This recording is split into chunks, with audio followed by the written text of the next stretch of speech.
আপনারা দেখছেন নিউজ তৎকাল 24। নমস্কার, নিউজ তৎকাল 24 এর পর্দায় আপনাদের সকলকে স্বাগত। আপনাদের সাথে আমি দেবব্রত। দেখে নেব এখনকার সংবাদ শিরোনামগুলি। সাবরুমের মদনমোহন পল্লীতে উচ্ছেদ ঘিরে উত্তেজনা, সরকারি কাজে বাধার অভিযোগে মামলা 13 জনের বিরুদ্ধে। গ্রাহকদের সঙ্গে প্রতারণার অভিযোগ, বিতর্কের মুখে শান্তির বাজারের মা হুন্ডা শোরুম। তেলিয়ামুড়ে বিজেপির পণ্ডিত দীনদয়াল উপাধ্যায় প্রশিক্ষণ শিবিরের সূচনা। গোপন খবরের ভিত্তিতে জোলাইবাড়িতে বিলেতি মদ উদ্ধার, আটক এক যুবক। ডাক্তার নার্স সংকটে চালু হচ্ছে না ঊনকোটি জেলা হাসপাতালের আইসিইউ। শিক্ষক সংকট নিয়ে বিলোনিয়া কলেজে ছাত্রছাত্রীদের ডেপুটেশন। এখন সংবাদ বিস্তারিত।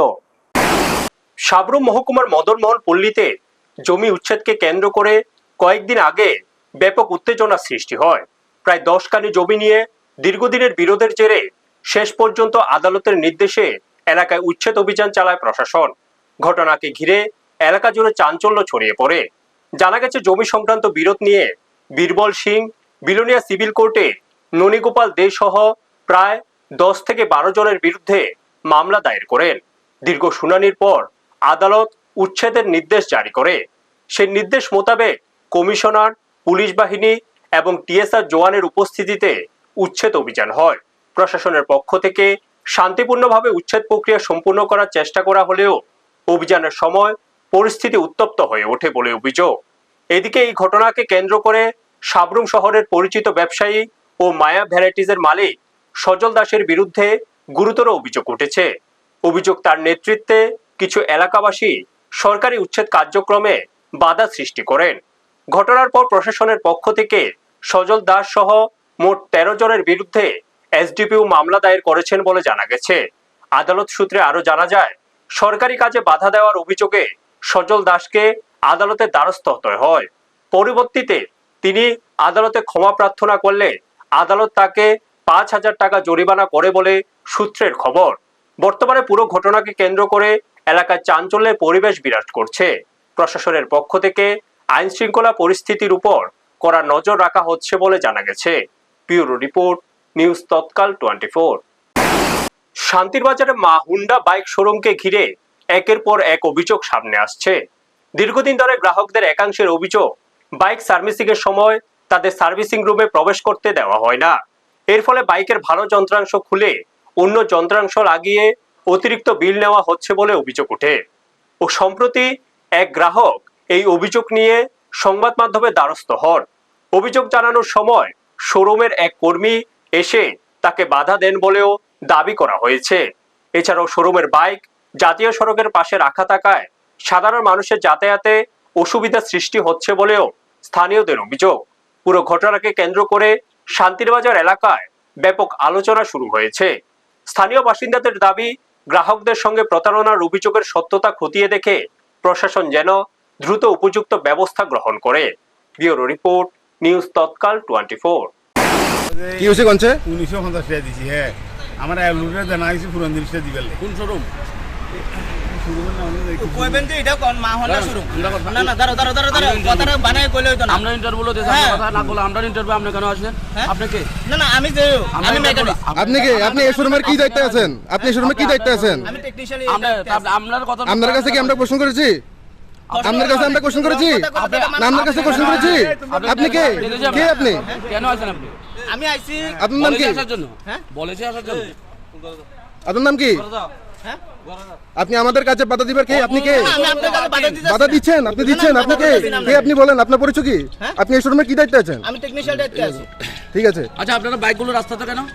এটা তো রাস্তা, সরকারি গভর্নমেন্টের জায়গা।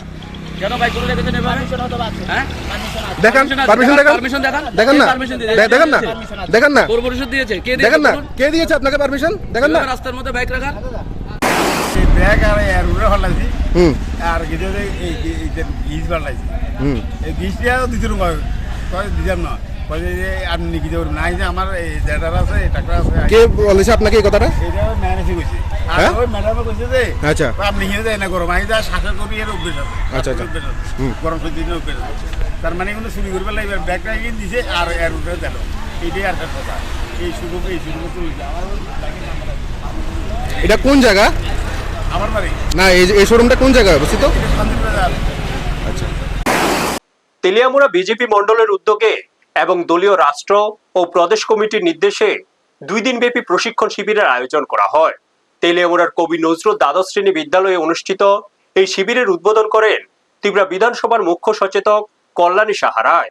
এদিনের অনুষ্ঠানে 28 তেলিয়ামুড়া বিধানসভা এলাকার বহু বিজেপি কর্মী ও সমর্থক উপস্থিত ছিলেন। প্রশিক্ষণ শিবিরে দলের আদর্শ, সাংগঠনিক কার্যক্রম, জনসংযোগ বৃদ্ধি এবং বিভিন্ন সাংগঠনিক বিষয় নিয়ে কর্মীদের প্রশিক্ষণ দেওয়া হয় বলে দলীয় সূত্রে জানা গেছে। বিধায়িকা কল্যাণী সাহা রায় বলেন, এই ধরনের প্রশিক্ষণ শিবিরে কর্মীদের সাংগঠনিক দক্ষতা বাড়াতে সহায়ক হবে এবং আগামী দিনে দলকে আরো শক্তিশালী করতে গুরুত্বপূর্ণ ভূমিকা পালন করবে। 2 দিন ব্যাপী এই শিবিরে বিভিন্ন বিষয়ভিত্তিক অধিবেশন অনুষ্ঠিত হবে বলেও জানানো হয়েছে। ব্যুরো রিপোর্ট, নিউজ তৎকাল 24। আজকে আমাদের ভারতীয় জনতা পার্টির রাষ্ট্রীয় কমিটির নির্দেশ অনুযায়ী দীনদয়াল উপাধ্যায় প্রশিক্ষণ মহা অভিযান আজকে তেলিয়ামুড়া মণ্ডলে অনুষ্ঠিত হচ্ছে। গোটা দেশের সাথে সমগ্র রাজ্যেও এই অনুষ্ঠান আমাদের চলছে। আজকে তেলিয়ামুড়া মণ্ডল এই মহা অভিযানে আজকে সূচনা হয়েছে। 2 দিন ব্যাপী আমাদের এই অনুষ্ঠান চলতে থাকবে, যেখানে ভারতীয় জনতা পার্টির নীতি, আদর্শগত ভিত্তি এবং ভারতীয় জনতা পার্টির ইতিহাস এবং ভারতীয় যে সংস্কৃতি, সংস্কার বোধ, সাংস্কৃতিক চেতনা, তার উন্মেষ যাতে ভারতীয় জনতা পার্টির কার্যকর্তাদের মধ্যে হয় এবং দীনদয়াল উপাধ্যায়জির যে একাত্ম মানবতাবাদ, এই দর্শনকে ভারতীয় জনতা পার্টির বুথ পর্যন্ত নিয়ে যাওয়া, ভারতীয় জনতা পার্টির কার্যকর্তাকে সমৃদ্ধ করে তোলা। গোপন সূত্রের খবরের ভিত্তিতে অভিযান চালিয়ে বেশ কিছু পরিমাণ বিলেতি মদ উদ্ধার করল জোলাইবাড়ি ফানি থানার পুলিশ।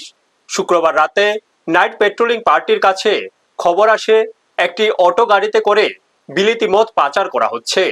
খবর পাওয়ার পর জোলাইবাড়ি ফানি থানার পুলিশ শান্তিনিকেতন পাড়া এলাকায় অভিযান চালায়। সেখানে অটো গাড়িটি আটক করে তল্লাশি চালিয়ে কিছু সংখ্যক বিলেতি মদ উদ্ধার করা হয়। পাশাপাশি মদ বহরের অভিযোগে শাকবাড়ি এলাকার বাসিন্দা ইসাই ত্রিপুরা নামে এক যুবককে আটক করা হয়েছে। পুলিশ সূত্রে জানা গেছে, অভিযুক্তের বিরুদ্ধে জোলাইবাড়ি ফাঁড়ি থানায় একটি লিখিত মামলা গ্রহণ করা হয়েছে। ঘটনা তদন্ত শুরু করেছে পুলিশ। ব্যুরো রিপোর্ট, নিউজ তৎকাল 24। আজকে আমি মোবাইল ডিউটিতে ছিলাম। সন্ধ্যা 7:45 দিকে আমি একটা গোপনভাবে খবর পাইছি যে জোলাইবাড়ি হইতে একটা অটোতে করে একটা প্যাসেঞ্জার কিছু ফরেন লিকার বোতল নিতে আসলো। লোকটা শাকবাড়ির দিকে নিতে আসলো।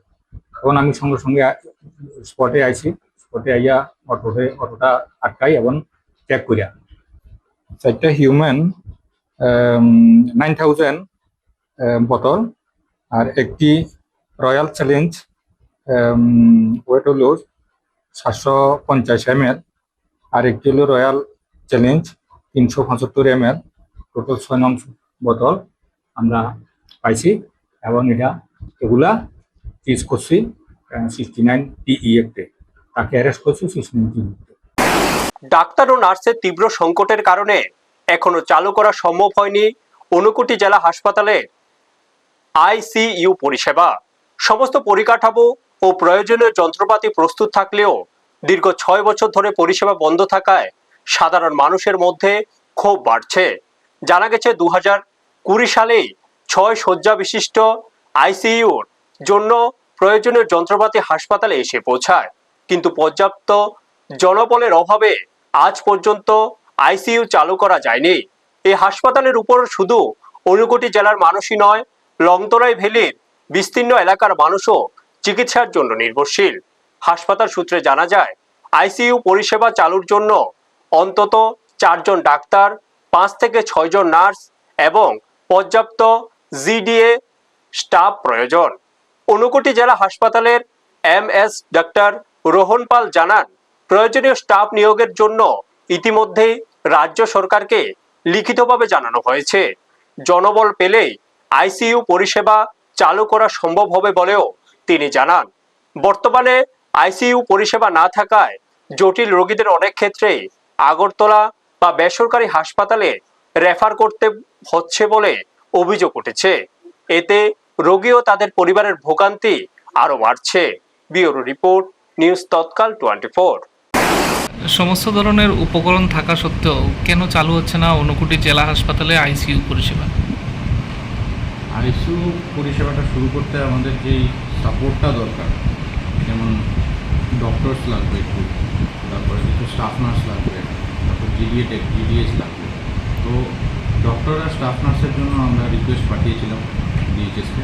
তো ওখান থেকে এখন পর্যন্ত কোনো রিভার্ট ব্যাক আসেনি আমাদের কাছে।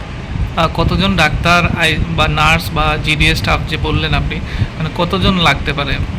দেখুন, একটা আইসিইউ সেটআপ যদি রান করতে হয়, প্রত্যেকটা শিফটে যদি একজন করে ডাক্তার লাগে ওখানে আমার, তো ওদেরকে ট্রেন্ড হতে হবে আইসিইউতে। তো সেরকম ট্রেন ডক্টর আমাদের মিনিমাম 3টা শিফটের জন্য তিনজন, আর একজন নাইট অফে যাবে। তো 5জন ডাক্তার লাগার কথা। আর নার্স কতজন লাগবে? নার্স একটা শিফটে যদি আমি একজন করে ধরি, তো সেই 5-6 জন নার্স আমার লাগবে। আর জিডিএস স্টাফ? জিডিএস স্টাফ সেই 5-6 জন। আমরা শুনতে পারলাম যে আপনাদের যে অক্সিজেন প্ল্যান্টটা রয়েছে সেটাও এখন বন্ধ, সেই বিষয়ে কি বলবেন? এটা আগের বছর এটা রেনোভেশন মেনটেন্যান্স শেষ হয়ে গেছিলো, তারপরে আমরা এমডিএনএচএমকে জানাই। তো এমডিএনএচএম আমাদের ডিস্ট্রিক্ট সহ বাকি সব ডিস্ট্রিক্ট ইনক্লুড করে একটা টেন্ডার করেছে, যেটা টেন্ডারটা অলরেডি অ্যাপ্রুভ হয়ে গেছে, কাজ চলছে। আজকে ওরা মেনটেন্যান্স করে গেছে। তো খুব সম্ভবত নেক্সট উইক বা এই উইকের লাস্ট পার্ট থেকেই কাজ শুরু হয়ে অক্সিজেন প্ল্যান্টের কাজটা স্টার্ট হয়ে যাবে। বিলোনিয়া ঈশ্বরচন্দ্র বিদ্যাসাগর কলেজে শিক্ষক ও অশিক্ষক কর্মচারী তীব্র সংকটের প্রতিবাদে ডেপুটেশন প্রদান করলেন ছাত্র সংসদের সদস্যরা। কলেজে দীর্ঘদিন ধরে কর্মী সংকট চলায় শিক্ষা ব্যবস্থা ব্যাহত হচ্ছে বলে অভিযোগ তুলেছেন ছাত্রছাত্রীরা। ছাত্র সংসদের পক্ষ থেকে জানানো হয়েছে, বর্তমানে প্রায় 7,000 শিক্ষার্থীর জন্য মাত্র 40 জন শিক্ষক কর্মরত রয়েছে। এর ফলে পড়াশোনা ও প্রশাসনিক কাজকর্ম পরিচালনায় গুরুতর সমস্যা তৈরি হচ্ছে। ইতিমধ্যে বাণিজ্য, প্রাণীবিজ্ঞান, ইংরেজি এবং শিক্ষা বিভাগের একাধিক শিক্ষককে অন্যত্র বদলি বা ডেপুটেশনে পাঠানো হয়েছে, কিন্তু তাদের পরিবর্তে নতুন শিক্ষক নিয়োগ করা হয়নি বলে অভিযোগ।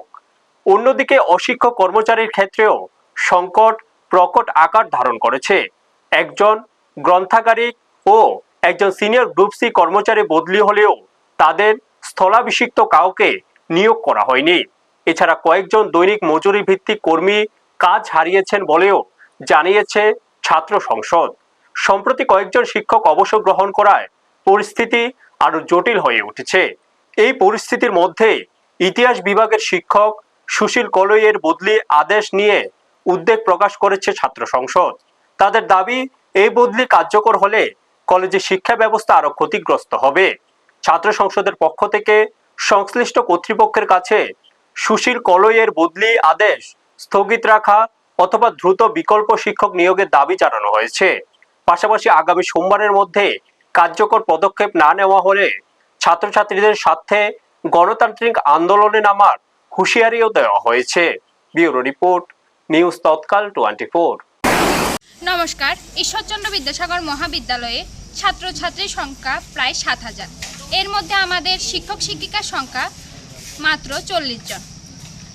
এর মধ্যেও 40 জন শিক্ষক শিক্ষিকার মধ্যেও আমাদের কমার্স, জুলজি, ইংলিশ এবং এডুকেশন ডিপার্টমেন্ট থেকে পরপর 4 জন টিচারকে এবং 2 জন নন টিচিং স্টাফকে পরপর ট্রান্সফার করা হয়েছে। তারই সঙ্গে আমাদের হিস্ট্রি ডিপার্টমেন্টের স্যার সুশীল কলই স্যারকে গত 2 দিন আগে ট্রান্সফার করা হয়েছে।